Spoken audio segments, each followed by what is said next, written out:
What's up, guys? This is Jensen and welcome to another video.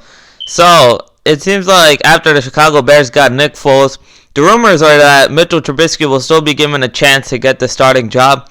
I think that this is a huge mistake from my Chicago Bears. I think that Mitchell Trubisky, if you're the Chicago Bears, you've tried to make him comfortable. I think that you shouldn't allow Mitchell Trubisky to have a chance to get the starting job. He needs to be put on the bench right now, in my opinion. You're bringing a guy like Nick Foles and knows the system. Trubisky doesn't deserve a chance to compete for the job after what we've seen from him the past couple years. But the one thing I look back at as a Chicago Bears fan and wonder what if. And that's what if the Bears had gotten a better QB than Mike Glennon to start ahead of Mitchell Trubisky. Well, if Trubisky had a full year to be able to learn from the bench, because he only had 13 starts coming out of North Carolina. This dude clearly was not ready for the NFL after 4 weeks on the bench. But Trubisky had more than 4 weeks on the bench. If he had a whole season on the bench to learn behind a seasoned veteran, would that have changed the way that we view Mitchell Trubisky now? Would Trubisky have been a much better QB than he is now if he had that time to learn from the bench from a seasoned veteran? Because we saw with the Kansas City Chiefs, as great as Patrick Mahomes is, and it's clear that no matter what happened, even if Mahomes started from week 1, he would have still been great. There's no doubt about that. The fact that he was able to learn behind Alex Smith really helped Patrick Mahomes. It really made him a better QB to be able to learn behind such a seasoned veteran who had been to the playoffs multiple times. It clearly helped Patrick Mahomes. If Trubisky had someone like Alex Smith instead of Mike Glennon starting ahead of him, would have things have been different? I don't know. But when you look at Trubisky now, yeah, I mean, it's pretty bad, guys. And I'm a Chicago Bears fan. I'll never forgive the Bears for drafting Trubisky ahead of Deshaun Watson. I think it was an utterly clueless move. I think that it was pretty evident coming out of college that even though there are concerns about Deshaun Watson, I just knew this dude would be a star. Just looking back at his days at Clemson, he's a national champion. He has winning all over him. He's a leader. And he just made big-time plays when it counted. That's what I really liked about Deshaun Watson. I'll never forgive the Bears for that. But look at Trubisky. I mean, there's so many things wrong with Trubisky. He's inaccurate. He can't really make progressions and reads. He's really just a one-read quarterback at this point. And he mostly overthrows receivers, which I think is very concerning.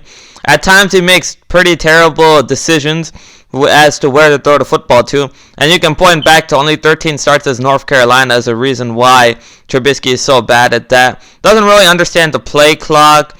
I could go on and on. He has a turnover issue. But the number one thing I'm concerned about with Trubisky is the fact that his quarterback instincts seem to be almost non-existent. And that's the one thing you need to have if you want to be an elite QB in the NFL. Look at guys like Patrick Mahomes, Russell Wilson, Deshaun Watson. The ability to get the ball out of your hands when you need to. The ability to hold onto the ball and make plays. Knowing where to go with the ball. Knowing when to make big plays and when to make the check down pass. That's really what makes elite quarterbacks. At the end of the day, as much as we gaze on arm strength and athleticism, at the end of the day, if you don't have good QB instincts, you're not really going anywhere as a quarterback, in my opinion. And that's just that. That's the reason why I think Lamar Jackson needs to continue working as a passer. I think that's the reason why Josh Allen needs to continue to progress in terms of not just having the arm strength, but actually learning how to become a quarterback. And the same thing with Mitchell Trubisky here. But because Trubisky was thrown into fire 5 weeks into the job, and when we're talking about the regular season, and because John Fox, and when we look at the Chicago Bears roster, it was such a bad, terrible situation for Trubisky to be thrown in, I'm willing to give Trubisky one more chance. But if you're the Chicago Bears, don't give him a chance to get the starting job because you're just making Trubisky comfortable. You know the old saying, pressure makes diamonds.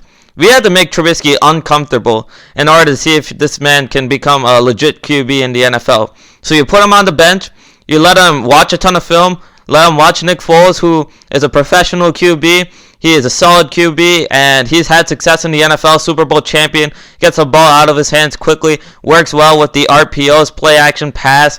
He's really accurate, doesn't really turn the ball over. I think that this is the perfect guy Trubisky can learn from. So you have him sit behind the Foles for a year. He has to watch a lot of film. He has to learn how to become a quarterback more than an athlete. And next year, if Trubisky is finally showing some progression and Foles struggles, then Trubisky has a chance for the starting job. You allow him to compete next year. But I think that this year, based on what Trubisky has shown in the past, if you're the Chicago Bears, you need to make a firm move right now. Because I think that if you allow Trubisky to compete for the starting job, you're just continuing to make him comfortable. And that might not pan out well for the Bears at the end. I think that Trubisky needs to be put on the bench. And even if Foles gets injured, you'll bring in a third-string QB that starts if Foles gets injured. You do not let Trubisky step on the field in 2020. That's just my personal opinion. But, I mean, we'll see how it goes. Thanks for watching this video, guys. Please like and subscribe. I'll be providing more NFL and NBA hot takes as the season goes on. Have a good day. Remember to follow me on Twitter, Jensen Sports. See y'all later.